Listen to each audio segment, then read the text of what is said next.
Olá, alunos, bom dia, tudo bem com vocês? Bom, desejo uma ótima aula para vocês aí, tá bom? Que vocês absorvam aí o conteúdo proposto nessa aula de hoje, tá? O que vai ser proposto aqui hoje, meninos? Vai ser uma espécie de um resumo, tá bom? Uma espécie desde a página 2 até a página 18, onde a gente viu as formas de relevo aí, tá bom? Então eu vou tentar colocar para vocês bem resumido, para vocês, quem não conseguiu entender, espero que através dessa videoaula aí, né, consiga, para na próxima aula a gente seguir o conteúdo para frente, tá bom? Então, presta atenção e fica ligadinho aí, tá? Bom, meninos, só lembrando então que a gente vai fazer uma espécie de resumo, né, dos conteúdos aí do capítulo 3, até para ficar mais fácil aí para quem não conseguiu compreender, né? Bom, meninos, então tudo vai começar quando, né? Quando a gente falou em relação da litosfera. Eu sei que a litosfera é o quê? Ela é uma esfera de rocha. Ela vai começar a surgir quando? Ela vai começar a surgir com o surgimento do planeta, né? Isso aí há 4,6 bilhões de anos aí atrás. Né? Os primeiros seres vivos eles vão aparecer relativamente cedo, né? Assim que a superfície ela começa o quê? Assim que a superfície ela começa a se resfriar. Né? Então vai aparecer aí seres vivos. Porém, são seres humanos? Não, tá bom? Não são seres humanos como nós, não, tá bom?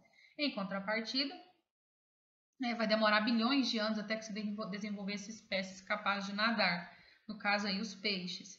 Mais um longo período de eras foi necessário até que surgissem os primeiros mamíferos, né, como nós aí, os humanos, tá bom? Então, para a gente entender essa dimensão aí, né, os grandes eventos geológicos que aconteceram ainda na história natural da Terra, foi preciso criar uma escala, né? Não esqueçam vocês, essa escala é chamada de quê? Quem lembra da minha primeira aula? Essa escala é chamada de tempo, né? Tempo geológico aí, tá bom? Tempo geológico é diferente do tempo humano, tá? Tempo geológico é diferente do tempo humano. Tá? O tempo humano é o quê? Em anos, em séculos, em milênios. Já o tempo geológico a gente tem o quê? A gente tem os éons, eras, períodos aí, tá? Então, não esqueça essa diferença, tá bom? Então, eu passei para vocês, eu falei para vocês irem lá na página 1 do material de vocês complementar, né, onde vai trazer lá aquela tabelinha com os éons, com a era, com o período, né, os principais eventos que aconteceram ali naquele período ali. Né? Então lá a gente conseguiu ver ali bem exemplificado. Né? Então, só relembrando para vocês, esses éons aí é o quê? Né? Primeiro, essa palavra éons, ela significa o quê? Ela significa um intervalo de tempo muito grande, tá bom? Um intervalo de tempo aí muito grande, tá bom? Para os três primeiros éons aí, espero que vocês estejam, né, com o material de apoio de vocês na página 1 em mãos. Nesses três primeiros éons aí, o Adeano, o Arqueano e o Protozoico aí, as informações geológicas elas são menos detalhadas, como a gente consegue comparar com os demais que estão acima.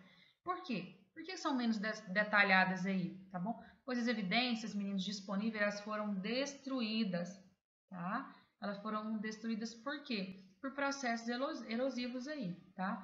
Já, por exemplo, aí, esse éons aí, fanerozoico aí que a gente consegue observar, né, o mais recente, várias evidências foram encontradas, né, e ajudaram aí a reconstruir a história geológica da Terra. E a gente consegue ver então, né, no fanerozoico aí essa subdivisão paleozoica, mesozoica, cenozoica, né? A paleozoica ela vai ser compreendida por quê? Aí o período cambriano, ordoviciano, siluriano, devoniano, carbonífero, permiano. Já a mesozoica, esse meso eu já falei para vocês que vem de médio, que está no meio aí, né? Vai ser composto pelo quê? Pelo período Triássico, Jurássico, Cretáceo, né? E a Cenozoica, que significa recente, né? Ela vai ser composta pelo período aí de Terciário e o Quaternário aí, tá bom? Então, de início agora, é para vocês absorver essa questão aí, tá? Não esqueça a questão de tempo geológico e tempo humano, tá bom? Vamos fazer análise dessa imagem aí. Nessa imagem eu vou ter o quê? Eu vou ter a atmosfera. A atmosfera é o quê? É a camada de gases, né? Eu vou ter a hidrosfera. A hidro vem de água, então são todas as águas. E eu vou ter a litosfera, que é o nosso, né? É o nosso foco de estudo aí relacionado à litosfera. Eu sei que a litosfera é o quê? São, né, as rochas e o solo. Aí eu vou ter a biosfera. O que é essa biosfera aí, né? A biosfera ela diz respeito aí às regiões do planeta onde possui seres vivos, então eu chamo de biosfera, né? Ou seja, aí está nessa imagem para vocês um conjunto de todos os ecossistemas existentes na Terra, tá bom? Então, vamos focar no nosso conteúdo, que é a litosfera. Tá? Então, a gente sabe que essa litosfera aí, ela se refere ao que? A parte externa e sólida da Terra. A gente viu também que o planeta ele não é uma esfera sólida e maciça, ele é constituído de camadas, tá bom? Quantas camadas? 3 camadas, né? Eu vou ter o núcleo, eu vou ter o manto e eu vou ter a crosta, tá bom? Núcleo, o manto e a crosta. Eu vou passar para vocês, é um videozinho, presta bastante atenção, ele vai falar em relação aos vulcões, tá? Vai falar que existem espalhados, meninos, pelos continentes aí, cerca de 1.500 vulcões. Os vulcões que existem em várias partes da Terra ameaçam constantemente entrar em erupção. Há cerca de 1.500 vulcões espalhados pelos continentes. A maioria dos vulcões está localizada nas bordas das placas tectônicas que formam a superfície da Terra. Por esse motivo, o perímetro do Oceano Pacífico é pontilhado por centenas de vulcões, que formam o chamado Anel de Fogo do Pacífico.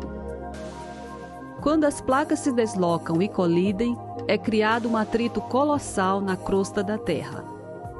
Assim, quando uma placa desliza para baixo de outra, a fricção e o calor gerados fazem o magma subir até a crosta terrestre, formando os vulcões.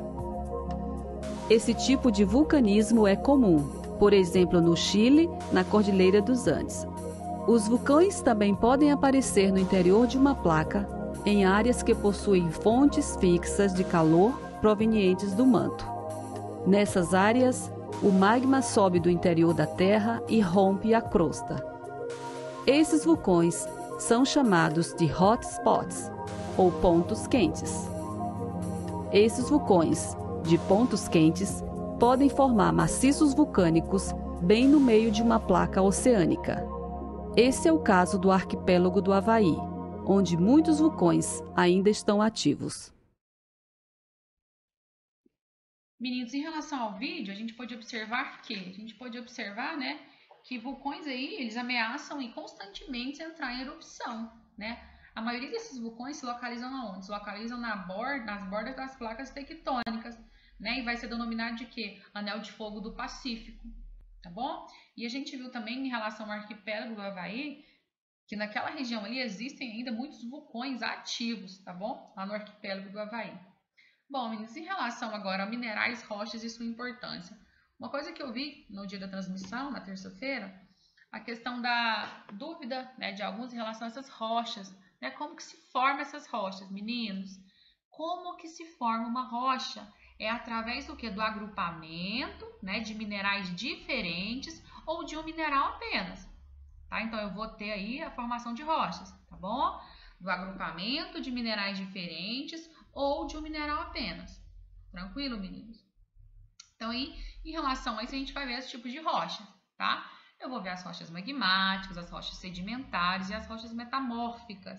Tá? Em relação a essas rochas magmáticas aí, o que a gente tem que levar, né? Que é importante a gente levar para o resto da nossa vida? Bom, você tem que entender que essas rochas magmáticas aí, elas são resultado da solidificação do magma, tá bom? E que a gente consegue encontrar ela de forma abundante no planeta, tá? As rochas magmáticas. E a gente não pode esquecer também que ela tem uma divisão, né? Vai existir quantos tipos? 2 tipos de rochas magmáticas, né? As intrusivas e as extrusivas. Nas intrusivas acontece o quê? É as que se resfriam lentamente no interior da crosta terrestre. Então, essa eu vou dar o nome de intrusivas, tá bom? As que vão se resfriar lentamente no interior da crosta terrestre. Já as rochas magmáticas extrusivas é o contrário, né? É aquelas que vão se solidificar a partir do resfriamento da lava, tá bom? Que a lava é o quê? É o magma expelido ali da crosta, tá bom? Essa aí eu chamo de extrusiva. Tranquilo, meninas? Em relação a essas rochas magmáticas, a gente pode citar o quê? A gente pode citar o granito, nós podemos citar o granito, o basalto, né? São aí exemplos de rochas magmáticas, tá? Tão importante quanto as rochas sedimentares, né? Lembrando que esses sedimentares vêm de quê? De sedimentos aí, né? Elas são formadas, né, por meio de uma junção aí de sedimentos, estes que provêm de outras rochas ou de material orgânico aí. São aquelas rochas constituídas de partículas de outros materiais que foram transportados ali de diferentes maneiras, de rochas ou terrenos pré-existentes até um lugar onde ele se acumulou ali, tá bom? Bom, a gente pode citar em relação às rochas sedimentares, as mais comuns, vamos lá, a gente pode falar o arenito, né, que é formado a partir da areia, o calcário, que é formado a partir de sedimento orgânico, né? Então, fora isso, a gente tem também, né, a importância das rochas sedimentares, né, elas são relevantes economicamente, né? Então, vai servir para quê? Vai servir para revestimento de construção, ela vai me fornecer recursos, essas rochas sedimentares, como areia para a fabricação de vidro e concreto, argila para a fabricação de cerâmica, ou mesmo para alimentação, né, como o sal aí, tá bom? Só que a gente tem uma desvantagem dela aqui, tá bom? Vai estar associado que essas rochas sedimentares, meninas, a uma das principais e mais poluentes fontes de energia que utilizamos, que são o quê? Os combustíveis fósseis, tá bom? Bom, a gente também tem, né, as rochas o quê? As rochas metamórficas, tá bom? Que são aquelas que, né, são aquelas que por causa da grande pressão e das elevadas temperaturas, elas sofrem uma transformação. Elas sofrem uma transformação, elas sofrem uma metamorfose ali em sua estrutura, tá bom? Dentre essas rochas metamórficas aí, a gente pode citar o quê? A gente pode citar o mármore, né? A gente pode citar a ardósia também. A gente pode estar citando como essas rochas metamórficas, ok? Bom, agora a gente vai falar um pouquinho, né, em relação a essas placas tectônicas, o que são? O que são placas tectônicas, meninos? São o quê? São grandes blocos rochosos, semirrígidos, que compõem a crosta terrestre, tá? E vocês têm que compreender que a movimentação dessas placas aí vai resultar o quê? Vai resultar na formação de montanha, de fossas oceânicas, né? Algumas áreas mais profundas do oceano e fossas oceânicas ou fossas abissais, a gente pode falar. Vai resultar em quê? Vai resultar em atividades vulcânicas, terremotos e tsunamis também, tá bom? O movimento dessas placas aí pode resultar. A gente vai ver um videozinho que eu vou passar para vocês, que vai explicar bem detalhadamente, em forma de desenho, para vocês que ainda tem alguma dúvida, né? Eu creio que daí não vai ter mais, tá bom? A camada externa da Terra se assemelha a uma casca de ovo rachada. É constituída por 7 grandes fragmentos de formato irregular, chamados de placas tectônicas. A área de cada uma delas equivale a milhões de quilômetros quadrados e recebem um nome particular. São elas a norte-americana, sul-americana, africana, eurasiática, antártica, indo-australiana e a placa do Pacífico. Entre as placas maiores, há placas menores, que também ocupam milhares de quilômetros quadrados de área. Elas incluem a caribenha, a arábica, de Nazca e a placa das Filipinas. O formato das placas é convexo. Sua curvatura acompanha o formato da Terra. Algumas placas formam o fundo do oceano, como a placa do Pacífico, e às vezes formam o oceano e os continentes, como a placa africana. As placas tectônicas variam entre 50 e 80 quilômetros de espessura e consistem de uma fina camada de crosta terrestre com uma parte sólida do manto em sua base. Elas estão sobre um tipo de rocha semissólida, parcialmente fundida com o manto da Terra chamado magma.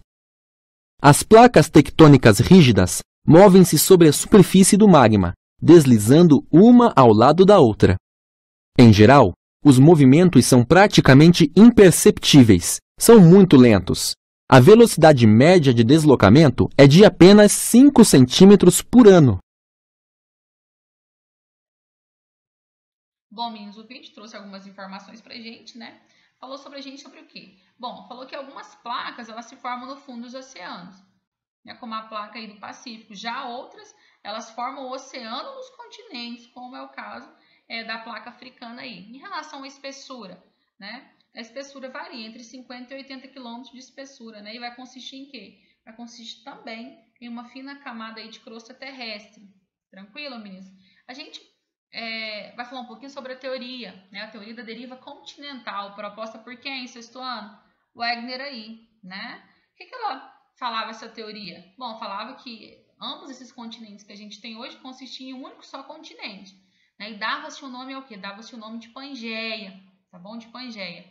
E o único oceano aí que dava o nome de Pantalassa, tá bom? Depois foi se fragmentando. Eu vou ter a Laurásia, né, ao norte, a Gondwana ao sul, posteriormente houve houve mais fragmentação, né? Fragmentou, até a gente, até o nosso formato de hoje, tá? O nosso formato atual aí, tá bom? Em relação a esses movimentos tectônicos, eles vão continuar modificando, meninos, a feição aí da superfície terrestre? Com certeza. Então, esses movimentos tectônicos, eles continuam modificando as feições da superfície terrestre, tá bom? Essa configuração que a gente tem hoje, ela pode ser alterada sim, tá? Ela pode ser alterada, tá? Às vezes, né, por forma imperceptível, né, como se dá, por exemplo, aí em terremotos, né? Mas às vezes, meninos, de modo tão lento aí, onde a gente não vai poder nem notar, tá? Tá bom, meninos?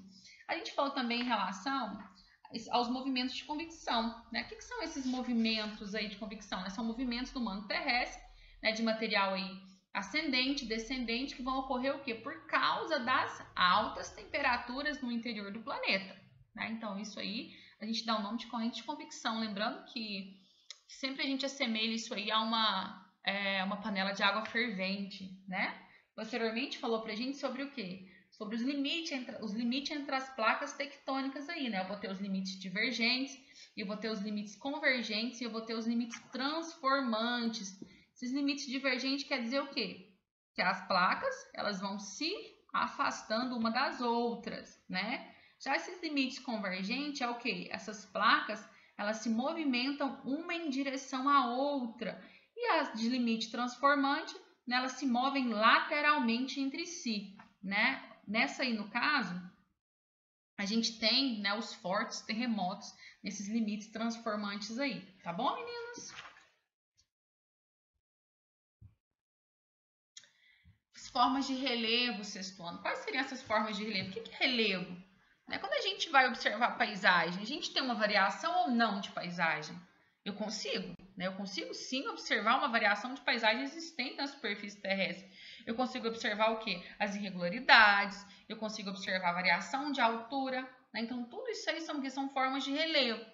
Então, na aula passada, a gente viu o quê? A gente viu as montanhas, a gente viu os planaltos, as planícies e as depressões. Como que é uma montanha, essa forma de relevo, professora? Bom, em relação aos demais, essas montanhas aí, né, a mais visível das paisagens, né? Se eu saio, né, vamos supor, se eu estou no campo, se eu sair, eu vou conseguir observar se tem uma montanha ou não. Então, em relação às demais, é uma forma de relevo bastante visível na paisagem, tá bom?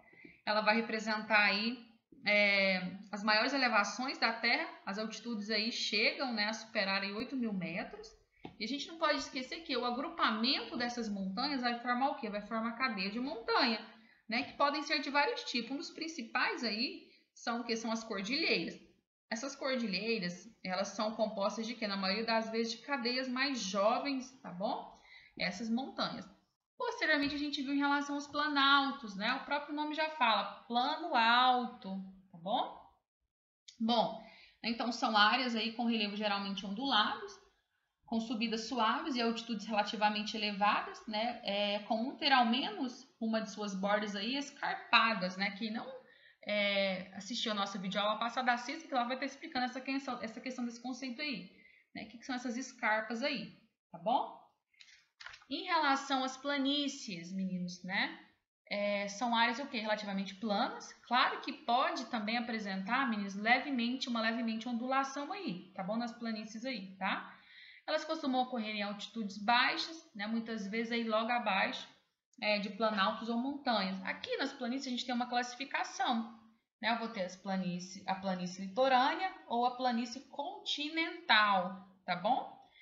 Já a depressão, né? A depressão é o que? É uma forma de relevo que caracteriza pela posição, né, mais baixa que os terrenos adjacentes, ou seja, que os terrenos vizinhos, os terrenos à sua volta ali. A depressão também ela pode ter uma classificação. Ela vai ser classificada em quê? Em depressão absoluta e depressão relativa, né? O que seria, Sextone, então, essa depressão aí absoluta? É quando a altitude é negativa, ou seja, está abaixo do nível do mar, né? Aí eu denomino de quê? Depressão absoluta, diferentemente da depressão relativa, né? Que ela vai apresentar altitude mais baixa que os terrenos ali vizinhos, né? Mas, porém, ela vai permanecer ali acima do nível do mar. Tranquilo, sexto ano? Vocês estão para comprovar que a gente está craque em relação ao conteúdo de geografia de vocês, a gente vai realizar atividades, tá bom? Lá na página 11 do seu LA, tá? A gente vai fazer o número 12 e o número 13, tá bom? O número 12 e o número 13. O número 12 é referente a esse fóssil aí, trilobita, tá bom? E a questão 13 tá em sequência aí, tá? Então, vamos lá fazer esse número 12, rapidinho. Organiza seu materialzinho aí, fica perto de você, tá bom? Bom, meninos, então lá na página 11, no número 12, manda a gente observar a imagem, né? Essa imagem que tá aí para vocês. E fala assim, a imagem mostra uma das evidências usadas por Alfred Wegener em sua teoria a respeito da disposição dos continentes e oceanos no decorrer do tempo geológico. A gente viu essa divisão aí, né? Tempo geológico e o tempo humano. Aí a perguntinha da letra A, sexto ano, vai falar assim, ó. O que a imagem mostra?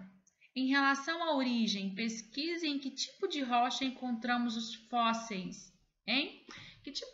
O que a imagem está mostrando aí, meninos? Tem duas perguntinhas para mim, né? Essa imagem vocês têm que colocar, né? O que ela tá mostrando? A imagem mostra um fóssil trilobita, né? E é isso que vocês colocam. A imagem mostra um fóssil de trilobita aí, tá bom? Professor, o que é isso, né? Meninos, esse aí é um artrópode marinho, né? Que viveu aí durante a Era Paleozoica há aproximadamente 200 milhões de anos, tá bom?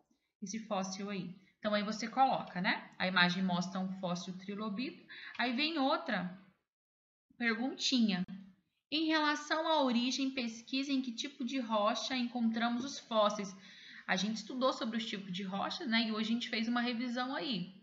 Tá bom? Então, qual que seria essa rocha aí quando a gente consegue encontrar fósseis? Né? Com certeza é a rocha sedimentar, né? Então, aí vocês colocam, é a rocha sedimentar, pois fósseis só são encontrados em rochas sedimentares, tá bom? Então, essa aí ficou a alternativa, a letrinha A de vocês, tá bom? Número 12, letrinha A. Não consegui copiar, professora, volta, tá bom? Mas acredito que vocês vão né, fazer aí show, vão dar um show aí em relação às respostinhas de vocês. A letrinha B pergunta assim, como se denominou a teoria de Wegener? Como que chama a teoria dele, meninos? Teoria da deriva continental. Só isso, só, tá bom? Então, como se denominou a teoria de Wegener? Teoria da deriva continental, né? A gente viu lá a questão, né, que todos os continentes eram unidos, o único oceano, a Pantalácia, né? A letrinha C. Apresente outra evidência utilizada por Wegener para fundamentar sua teoria. Né? A teoria dele que todos os continentes eram, né, era um único continente. Qual outra evidência que a gente pode colocar aí na letrinha C, meninos? Bom, né, o contorno dos continentes, né, da América do Sul e da África seria uma evidência? Sim. Né? Então, aí vocês colocam, né? A coincidência aí no contorno da América do Sul e da África, tá bom? Aí vocês colocam aí, tá? Pode colocar também pelas semelhanças aí geológicas, tá? Semelhanças geológicas aí, tá? Tipo de rochas, suas datações, tá? Ambientes em que se formaram, tá? Foram encontrados, né, em relação a esse fóssil de trilobita, foram encontrados fósseis, meninos, por exemplo, fósseis encontrados aqui na América do Sul e o mesmo encontrado lá né, na África. Então, isso é o que? São semelhanças, né? Segundo Wegener, ou seja, né, devido a isso, essas evidências aí, esses continentes formavam-se, né, somente o continente, tá bom? Então, aí vocês colocam aí, tá? A próxima, meninos, vai estar na página seguinte aí, tá? Na sequência do vídeo, a número 13.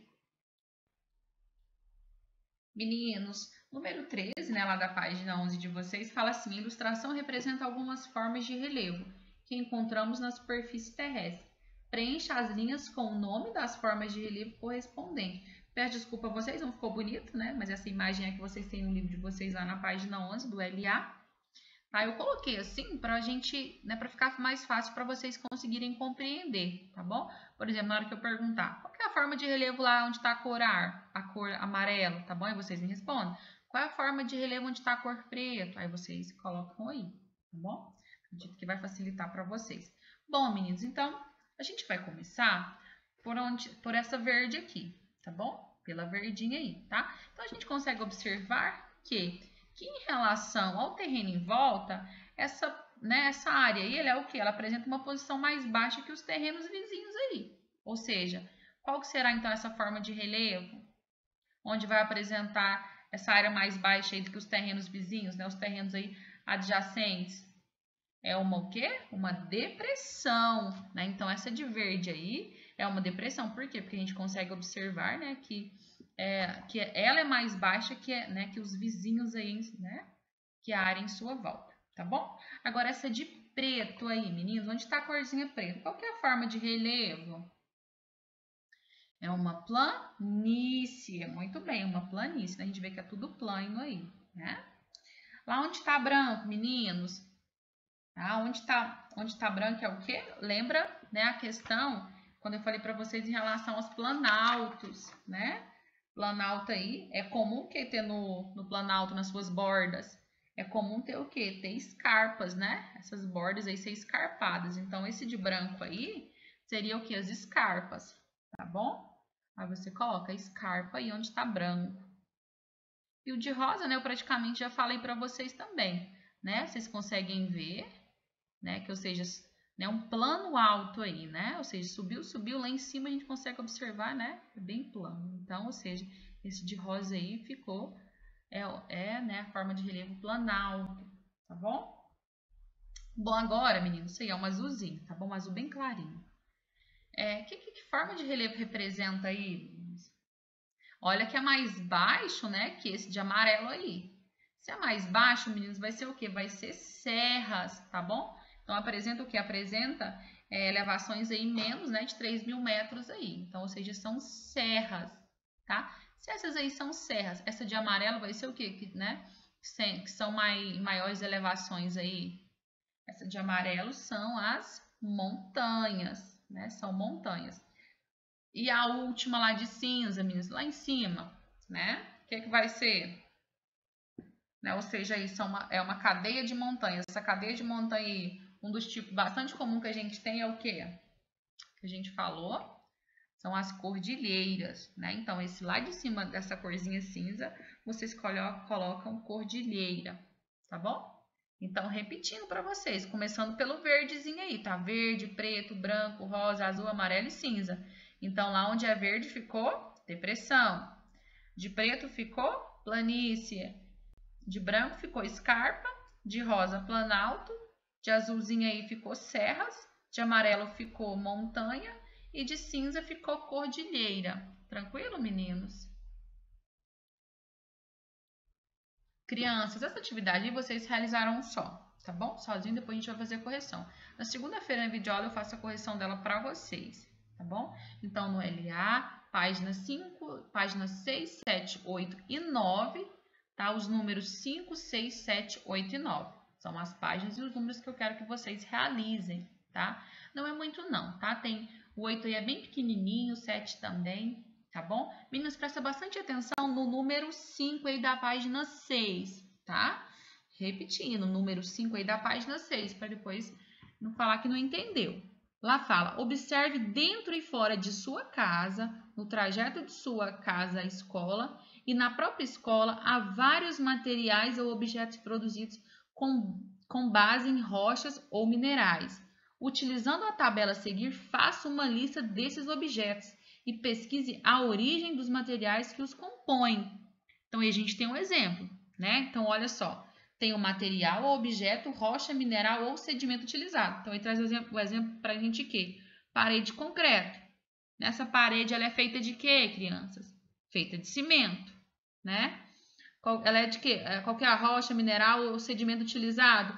Calcário, né? Vocês vão procurar lá. Calcário, argila, areia, né? Água, tá bom? Acredito que ficou bem fácil para vocês fazerem agora. Então, vocês observam aí na casa de vocês, né?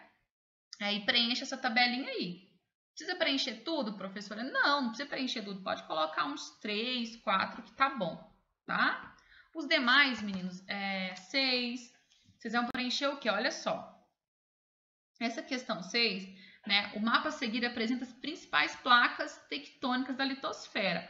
Consulte o planisfério da página 11, livro didático, e preencha o quadro com o nome das placas numeradas. Então, você vai ter que precisar aí, né, de um planisfério na página 11, e você vai observar, por exemplo, o número 1, fica qual placa aí? Né? O número 2, qual placa fica? Tá bom? E assim você vai fazer até chegar no número 13. É fácil também, tá? Só você olhar aí que você vai conseguir colocar, tá bom?